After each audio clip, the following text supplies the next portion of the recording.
जहाँ ना था कल तक तेरा मेरा, वहाँ आज रिश्तों का सौदा होने लगा।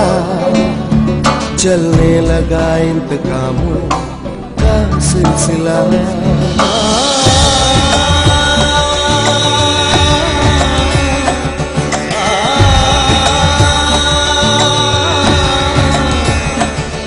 जब आसमानों की ख्वाहिश होने लगे, इंसानियत अपनी आदत खोने लगे। अब हार किसको मिले और जीत किसको मिले, बस वक्त के हाथ में है फैसला। कैसी कश्मकश, कैसी कश्मकश।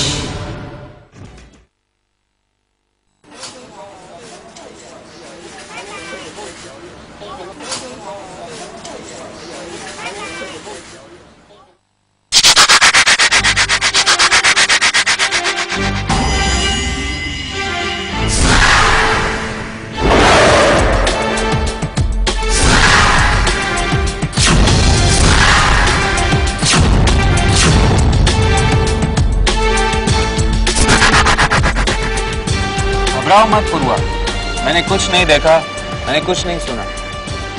हाँ, लेकिन इतना पता है कि तुम्हारे और आदित्य के बीच में कुछ प्रॉब्लम है। तुम बताओ। पहले आप वादा कीजिए किसी से कुछ नहीं बताएंगे। मेरे किसी से कुछ नहीं कहने से क्या हो? प्यार तो तुमने किया है, एक ना एक दिन लोगों को पता तो चल ही जाएगा। खैर, मैं वादा करता हूं, मैं अपने मुंह से किसी से कुछ नहीं कहूंगा। तुम बताओ। मैं और आदित्य एक दूसरे से बहुत प्यार करते हैं। पता है, एक साथ जीने मरने की कस्में भी खाई होंगी तुमने। आगे बताओ। हमें डर है कि हमारे घर वाले हमारे इस रिश्ते को मानेंगे नहीं, वो हमसे हमारा प्यार छीन लेंगे। ऐसा तो होगा, जरूर होगा। मैं कुछ नहीं करूंगा, लेकिन घर वाले तो करेंगे ना। प्लीज आप हमारी हेल्प कीजिए। तुम्हारे घर वालों को पता है तुम्हारे प्यार के बारे में? नहीं, उनको तो कुछ नहीं पता। अगर उन्हें मालूम हो गया तो वो क्या करेंगे? पता नहीं। तुम अपने प्यार के लिए क्या कर सकती हो? मतलब मैं समझी नहीं। मतलब ये है कि तुम अपने घर वालों से अपने प्यार के लिए लड़ोगी? पर वो मान गए तो? अच्छा है, अगर मान गए तो कोई परेशानी नहीं है, लेकिन अगर नहीं माने तो मैं तुम्हारे साथ हूं। आदित्य मेरा छोटा भाई, बहुत प्यारा है मुझे, और तुम उसकी खुशी। तुम दोनों को कोई एक दूसरे से अलग नहीं कर सकते। मैं तुम्हारे साथ, मैं लड़ूंगा तुम्हारे लिए।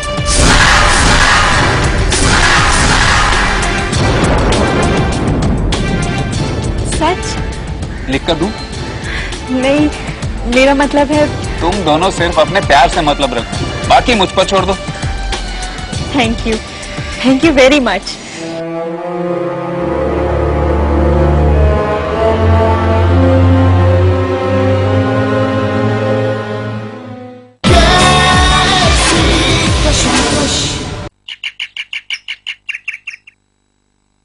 भैया, आप क्या जानना चाहते हैं? मैं कुछ समझ नहीं पा रहा हूं। मैं ये कहना चाहता हूं कि तुमने मुझे कभी भी बड़ा भाई होने का एहसास नहीं होने दिया। तुमने आज तक मुझसे कुछ नहीं मांगा, छोटा भाई होने का हक नहीं निभाया तुमने। मैं चाहता हूं कि मेरा प्यारा भाई आज मुझसे कुछ मांगे। क्या मांगू भैया? सब कुछ तो है इस घर में, सब कुछ दिया है इस घर ने मुझे। अच्छा, सब कुछ मिल गया तुम्हें? कुछ भी नहीं चाहिए? कोई प्यारी सी चीज? नहीं भैया, ऐसी कोई चीज नहीं है। पूर्वा को भूल गए तुम? मैं तुम दोनों के प्यार के बारे में जानता हूं। किसी को बताया तो नहीं ना भैया? बिल्कुल नहीं। मॉम को पता है? शायद उन्हें शक हो गया है और उनकी बातों से ऐसा लगता है कि वो हमारे प्यार के खिलाफ है। तुम बिल्कुल फिक्र मत करो, तुम्हारे प्यार को तुमसे कोई नहीं छीन सकता। मैं तुम्हारे साथ हूं। पर भैया घर वालों का क्या करेंगे? और शायद पूर्वा के घर वाले भी हमारे खिलाफ हो जाएं। मैं हूं ना। तुम ये बेकार की बातें सोचना बंद कर दो। मयंक चौधरी तुम्हारा भाई तुम्हारे साथ है। पूर्वा के घर वाले क्या सोचते हैं इससे कोई फर्क नहीं पड़ता। बस मैं जैसा कहूंगा वैसा तुम दोनों करते जाना। थैंक्स भैया। अरे थैंक्स की क्या बात है, अपने भाई पर एहसान थोड़ी कर रहा हूं। तुम दोनों खुश रहो, मैं और कुछ नहीं चाहता। पूर्वा बहुत अच्छी लड़की है, आराधना मित्तल की इकलौती बेटी है, साहिल मित्तल जैसा भाई है।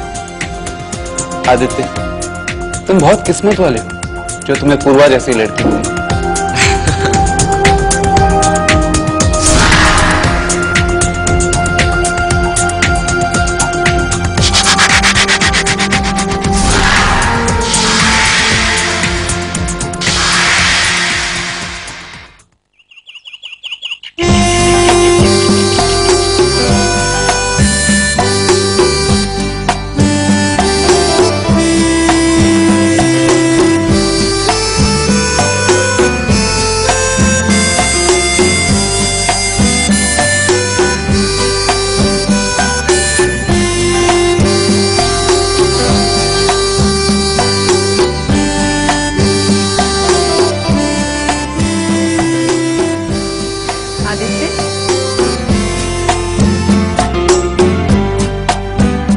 पूर्वा तुम कब आई?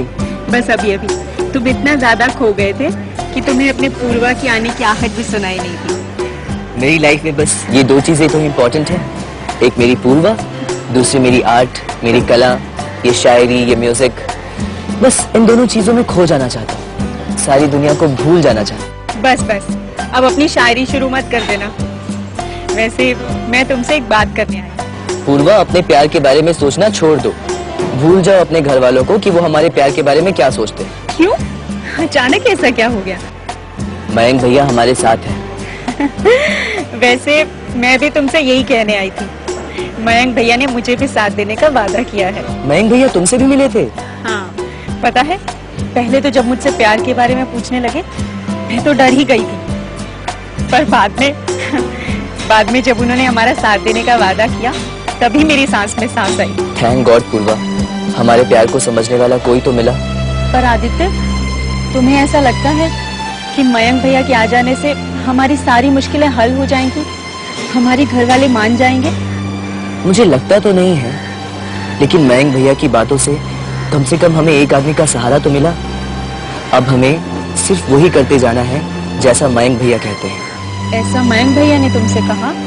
हाँ, क्योंकि अब हमारे पास बस दो ही रास्ते हैं, एक ये कि हम अपने घर वालों की बात मानकर एक दूसरे को भूल जाएं, या दूसरा अपना प्यार बचाने के लिए हम उनसे लड़ें।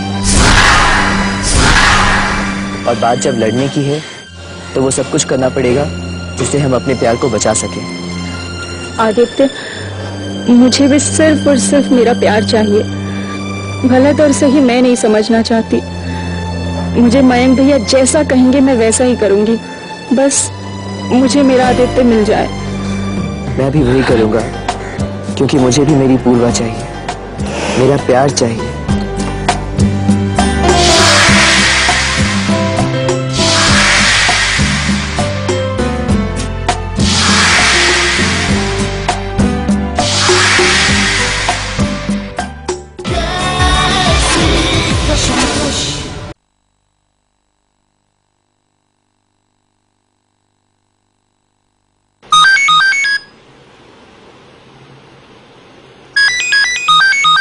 हेलो, कैसे हो साहिल? ठीक हो कि नहीं? झूठ बोल रहे हो, तुम्हारी आवाज अच्छी तरह बता रही है कि तुम। ऐसा कुछ भी नहीं है जैसा तुम समझ रही हो, ठीक है? कोई बात नहीं, अगर तुम मुझे अपने दिल की बात नहीं बताना चाहते हो तो खैर छोड़ो। मैंने तुम्हें ये बताने के लिए फोन किया है कि मैं ये शहर छोड़कर जा रही हूँ हमेशा हमेशा के लिए।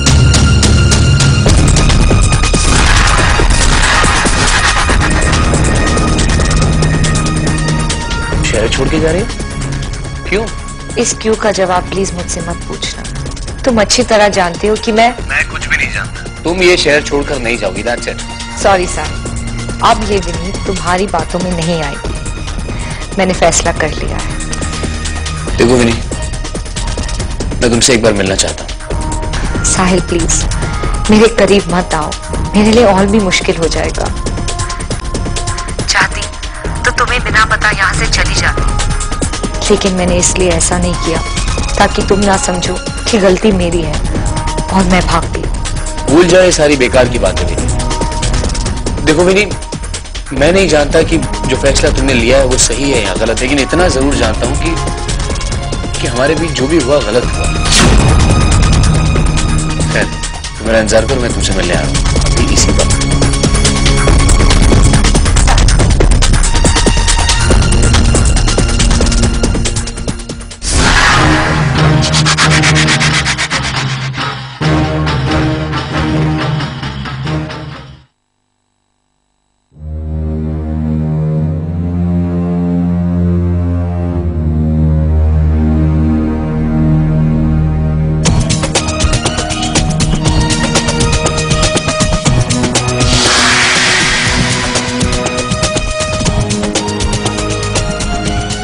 मयंक चौधरी, तुम जिस तनु को पाना चाहते हो उसे तो तुम कभी नहीं पा सकते, क्योंकि तनु सिर्फ साहिल की है और हमेशा रहेगी। उन दोनों को कोई अलग नहीं कर सकता।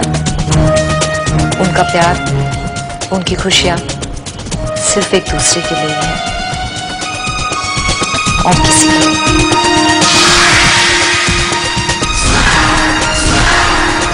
मयंक के बुरे इरादों से मैंने तुम दोनों को बचा तो लिया, लेकिन मुझे क्या पता था कि मेरी वजह से तुम दोनों के बीच दूरियां पैदा हो जाएगी। साहिल, हो सके तो मुझे माफ कर देना। मेरा इरादा तुम्हें दुख पहुंचाने का नहीं।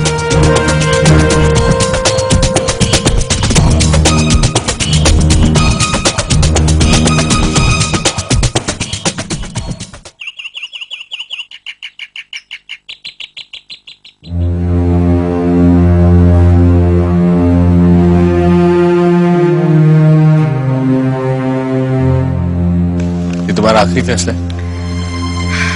ऐसा करना जरूरी है साहिल, मेरे पास और कोई चारा नहीं है। मेरी वजह से तुम्हारे और तनु के बीच जो भी गलतफहमी हुई है उसे ठीक करने के लिए बस यही एक रास्ता है। हाँ, लेकिन उसमें तुम्हारी क्या गलती है? तनु के बेवजह शक करने की वजह से तुम अपने आप को सजा क्यों दे रही हो? नहीं साहिल, गलत तनु के साथ हो रहा है, सजा उसे मिल रही है, मुझे नहीं। मैं उसकी फीलिंग्स को समझ सकती हूँ और उसका शक बेवजह नहीं है। अगर मैं उसकी जगह होती तो मैं भी यही सोचती। जब तक मैं यहाँ रहूंगी, तुम्हारे करीब रहूंगी और तनु को घुट-घुट कर जीना पड़ेगा। मैं नहीं चाहती कि मैं तुम दोनों की जिंदगी बर्बाद कर दूं और तुम्हारी सारी खुशियां छीन लूं। तो हमारी खुशियां, हमारी जिंदगी तुम्हें इतनी प्यारी है कि तुम अपनी खुशियां मारकर हमें? ऐसा ही सोच लो साहिल, क्योंकि मेरी नजरों में प्यार सिर्फ पाने का नाम नहीं है। मैं महान बनने की कोशिश नहीं कर रही हूँ साहिल, बल्कि मैं उस सच्चाई का सामना करने की कोशिश कर रही हूँ जो मेरे सामने है। मेरे सपने, मेरी खुशियां तनु के प्यार के सामने बहुत छोटी लग रही है। इसलिए जो मेरा फैसला है वो बिल्कुल सही है। प्यार के जिस रूप को तुमने पेश किया है विनी, उसे क्या नाम देना चाहिए? कोई नाम मत दो साहिल, बस तुमसे एक ही रिक्वेस्ट है कि इस विनी को कभी भूल मत जाना। ये विनी तुमसे बहुत प्यार करती है साहिल। मैंने उस दिन भी कहा था और आज भी कह रही हूँ, भले ही मेरा प्यार एक तरफा था, लेकिन सच्चा तो है।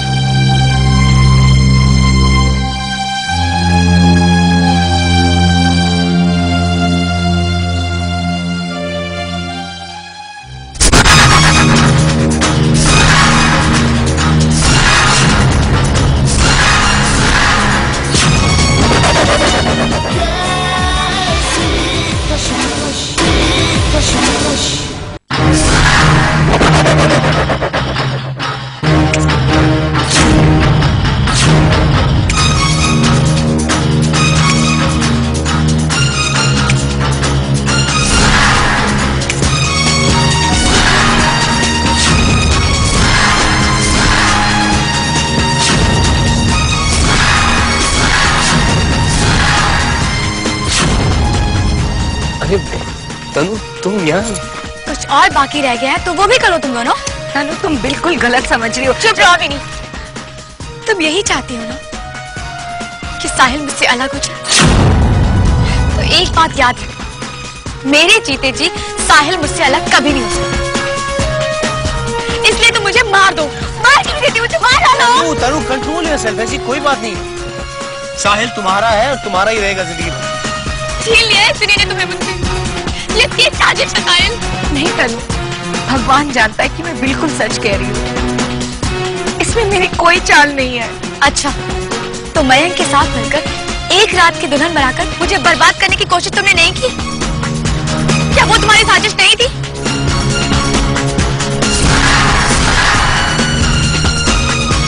क्यों चुप हो? कोई जवाब नहीं है तुम्हारे पास? बोलती क्यों नहीं? चुप क्यों हो? बोलो ना। हाँ तनु, ये सच है कि मैंने और मयंक ने ये प्लानिंग की थी कि तुम एक रात की दुल्हन बन जाओ।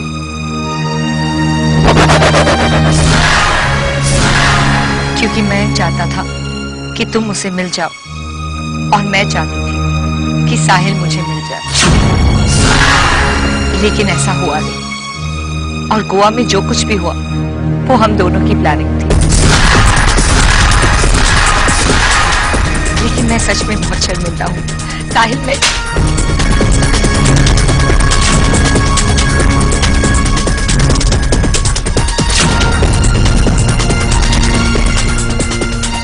माफ करने के लायक नहीं हो।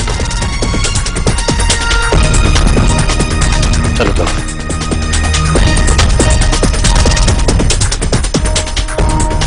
चलो, मुझे इस बात की खुशी है कि तुम दोनों फिर से एक हो गए। झूठा इल्जाम ही सही, अगर खुद पर लेने से किसी को जिंदगी मिलती है तो इससे बड़ी क्या बात हो सकती है। विनी को साहिल और तनु की जिंदगी में ऐसा फिट किया है मैंने कि अब उन्हें बर्बाद होने से कोई नहीं रोक सकता। शक का ऐसा जहर घोला है मैंने उनकी लाइफ में कि अब दोनों विनी के नाम से भी कांपते हैं। आखिर तुमने बाजी मार ही ली। यही तो मेरा कमाल है मॉम। उस रात अगर विनी किसी को कुछ नहीं बताती तो मेरा काम हो ही गया। तनु को मेरी दुल्हन बनने से कोई नहीं रोक सकता। मैं उसे इस लायक ही नहीं छोड़ता कि वो साहिल की दुल्हन बने। लेकिन विनी ने सारी प्लानिंग बर्बाद कर दी। फिर मैंने सोचा कि मैं इस विनी का ही इस्तेमाल करूंगा। उस रात मैं विनी से मिलने गया।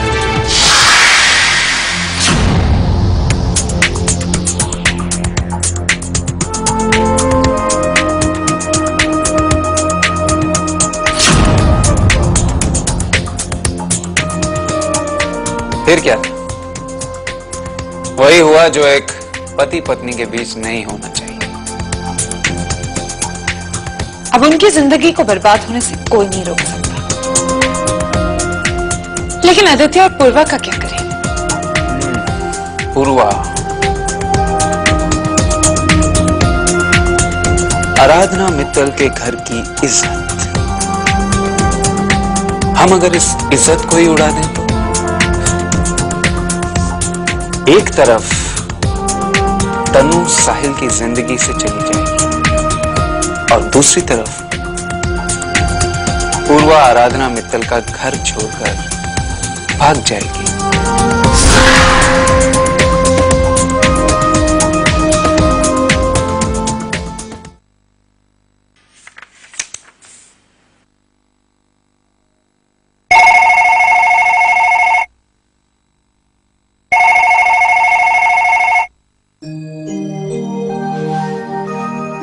कैसी हो बेटी? नमस्ते बाबूजी, अच्छी हूँ। आराधना बेटी, मैं बहुत देर से परेशान था। सोच रहा था कि ये बात तुम्हें बताऊं या ना बताऊं, लेकिन इतनी बड़ी बात तुमसे छुपाकर शायद मैं सही नहीं करता। क्या बात है बाबूजी? ऐसी कौन सी बात है जिसे आप इतना परेशान हो? बात ही ऐसी आराधना बेटी। सुनो बेटी, हिम्मत से काम लेना। और मुझे पूरा विश्वास है कि तुम सब कुछ संभाल लोगी। बाबूजी आप क्या कहना चाहते हैं? प्लीज साफ साफ बताइए, मेरी कुछ समझ में नहीं आ रहा है। आराधना बेटी, आदित्य और पूर्वा एक दूसरे को पसंद करते हैं